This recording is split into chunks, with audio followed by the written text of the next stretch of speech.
Hi everyone, my name is Mokhtar Kasim Ali. I am your MAPI teacher in grade 10, the 21st century.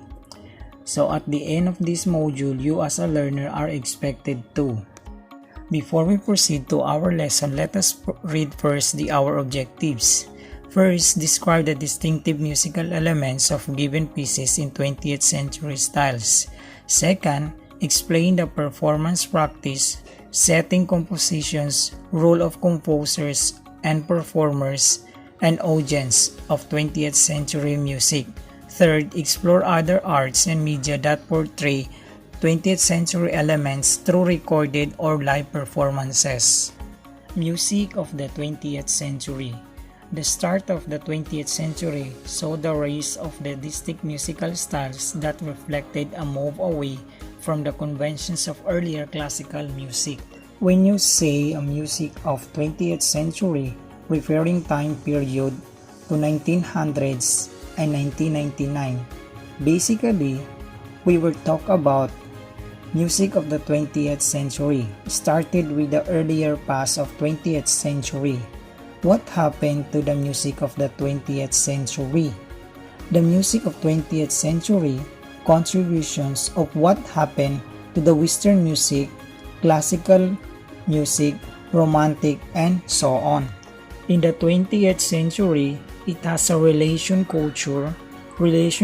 to what happened in the arts of the 20th century. So these are the four subtopics of the music of 20th century. First, Impressionism. Second, Expressionism. Third, Electronic music. Fourth, Chance music. The distinct musical styles of the 20th century would not have developed if not for the musical genius of individual composers such as Claude Debussy, Maurice Ravel, Arnold Schoenberg stand out as the moving forces behind the innovative and experimental styles mentioned above. Coming from the different nations, we have France, Australia, Hungary, Russia, and the United States. This composer clearly reflected the growing globalizations of musical styles in the 20th century. Let us discuss the Impressionism. What is Impressionism? Just like other art and music influences, Impressionism is a movement in painting that started in France in the 1860s. It is characterized by the visual impression of the movement in terms of the shifting effects of color and light. Impressionist artists paint with many colors, and their usual subjects are the outdoors. For example, nature's landscape. They want to capture images without subtle details, but through the use of the bold colors. Thus, their paintings can be very bright and vibrant. What is the history and background of Impressionism? Impressionism is an art movement that started in the mid-19th century and became popular in the last quarter of the century. You know that, class? It was inspired by the different factors that include anti-establishmentism, foreign of the Asian influences, and desire to be paint modern life instead of academic subject of mythology and history. The artists who started anti-establishmentism were Rosa Bonheur, Gustave Courbet, and Jean-Francois Millet.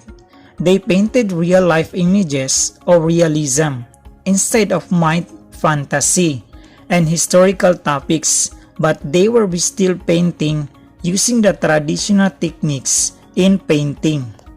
Even the famous Edouard Manet, who was a realist, controversially added the techniques in the painting, and this was instrumental in the birth of Impressionism. What is Impressionism in music? It has been said that Impressionism in the music was adapted from Art Impressionism. Impressionism also is a style of music that make use of the sound to let the listener feel the moods that focus on the structure of music. In Impressionism in music, we have the characteristics. First, the rhythm of Impressionism music is irregular in the terms of phrases. Second, it avoids a traditional harmonic progression. When you say traditional harmonic progression, it is successions of chords. Third, it has an unresolved dissonance. When you say unresolved, it is about the bringing a chord journey in a chord progression.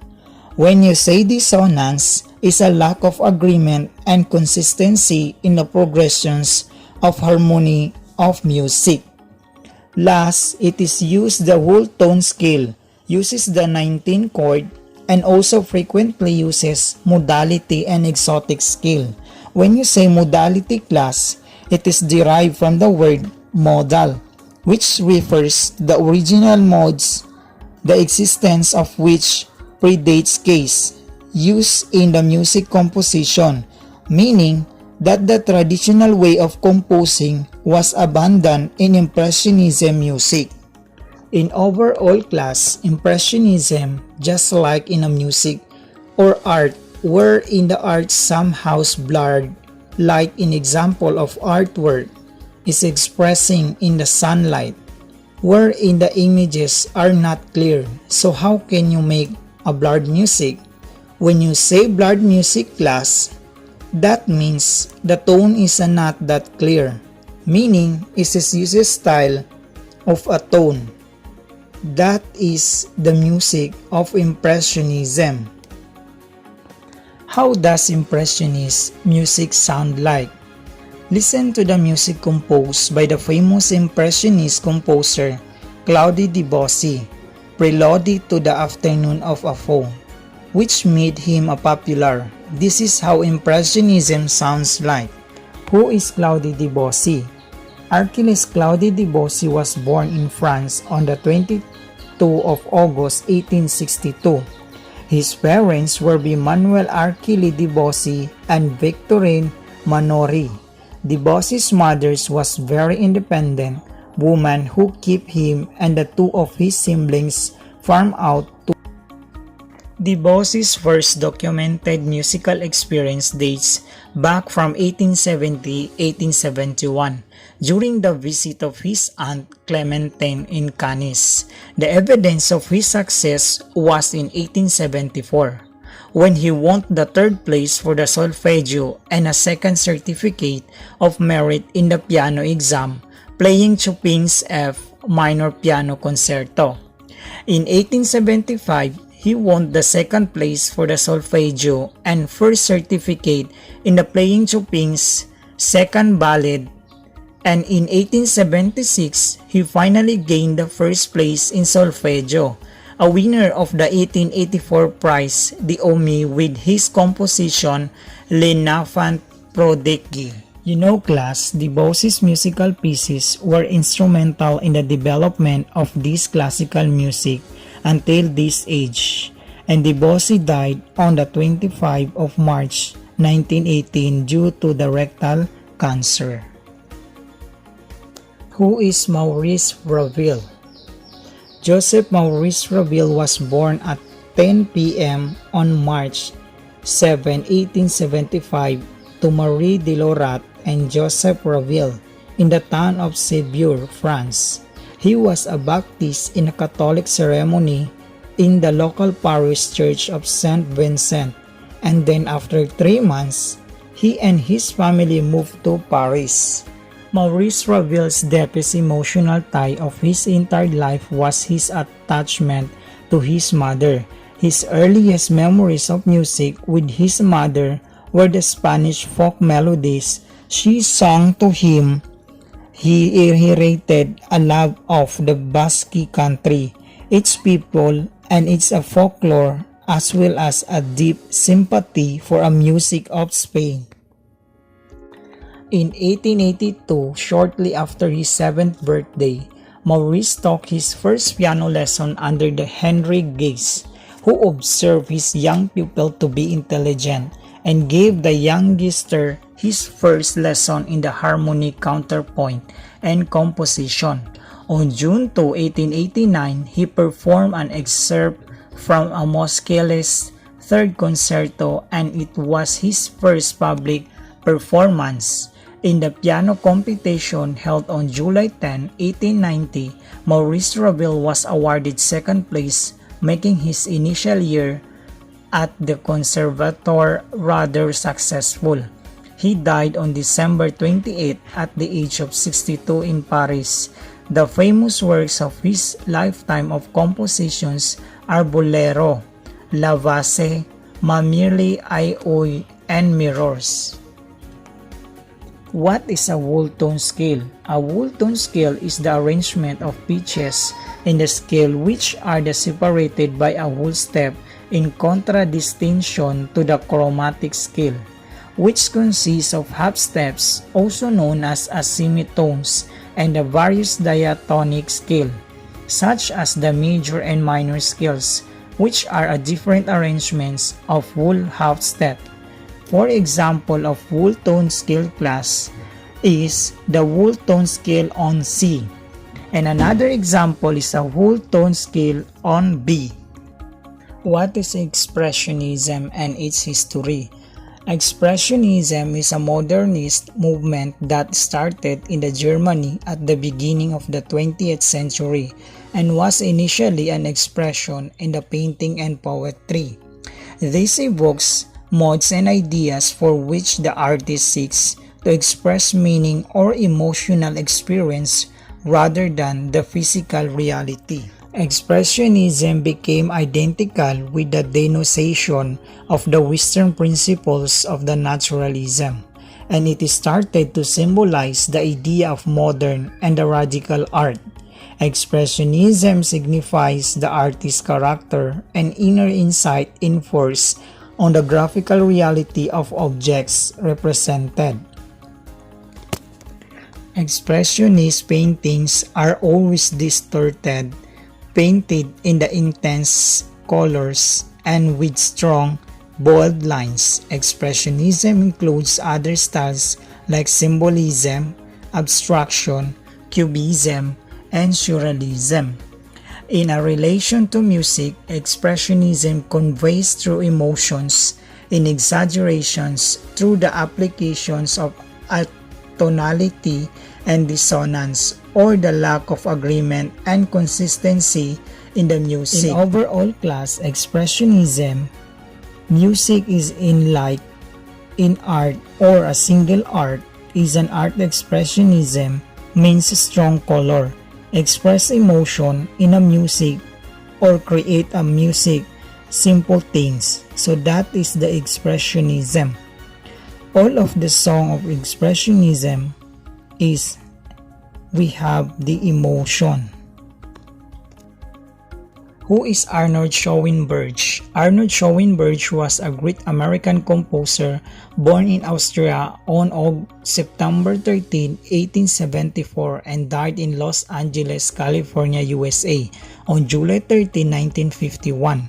As a composer, his method of organizing his music was the use of 12 different tones, which was greatly influenced by the modern technique and the development in the compositions during that era.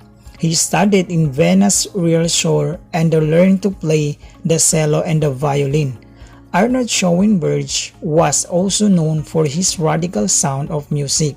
He also completely abandoned tonality. One of his most popular expressionist compositions is the Perrault Lunaire, in which he applied the style that we call Esprit-Theme, half sung, half spoken. He also introduced the use of 12 semitone scale. Electronic music and chance music. We have noticed the amazing change in music technology from the use of traditional musical instruments like the guitar, violin, and etc. The use of phonograph record, plaka in Filipino, going to the magnetic tape to CD storage, and now the new age technology. Electronic music is a process of creating music using the computers and synthesizing or producing digital audio signals. The music sounds that are produced or composed can be played at a slow speed or a fast speed and be forward or rewound. In overall electronic music, we have a signal or sound. We have several apps. It can be installed in your computer or even in your mobile phone. Electronic music apply now such as the EDM or stands for electronic dance music, or the techno or creating dance music of hub music. Electronic music is still used nowadays. Who is the father of electronic music? Edgar Victor Archie Charles Varese 1883-1965 is considered as the father of electronic music. He is a French composer who will spend most of his career and life in the United States of America. Varese's music highlights rhythm and timbre. He was a proponent of the word organizing sound, which means class, grouping or rhythms and timbres to defining a music itself. And also class, he added one layer of sound to polyphony to create new form of sound. To further your understanding of electronic music class, listen and watch the music video of the Two Unlimited Band with their songs Tribal Dance and any music mix and observe what are the common to them. What are the synthesized sounds? Unlike other sounds, synthesized sounds can be defined as sounds generated by the electronic signals of different frequencies. Sound can be modified by the use of sound synthesizer. The synthesizer uses different program algorithms to generate sounds to different waveform synthesis. It is the combinations of polyphonic tones and another layer of sound, and it's mixed to be produced a different kind of sound. So class, this is the reason why the traditional composers produce another kind of notations, because of the unconventional sound produced by electronic music. So this is gave birth to canon as a response to electronic or synthesized music. What is a canon? Canon, which is a repeated song followed by the other person where the person started. A canon also is a music piece which consists of two or more voices or instruments that are being played or started at the different intervals. Example of this class is a choir. In a church, we have different voices. We have the alto, the soprano, and the tenor. And then the example of the canon class, as you can see in the violin, we have the first phrase, second phrase, and third phrase. The canon D major is performed by three singers or the instrumentalists. So this starts with the first singer or instrument player and at a certain period, followed by the second performer of the same musical piece from the starting point, and followed again by the third performer of the same musical piece in a clockwise performance. So in this, as you observe class, we have the clockwise. First is the first singer, and then after the second singer and the third singer, and then back to the first singer, second singer, and third singer. What is a chance music? In chance music, it is different. Chance music is also called aleatory music, which is derived from the Latin word alea, meaning dice.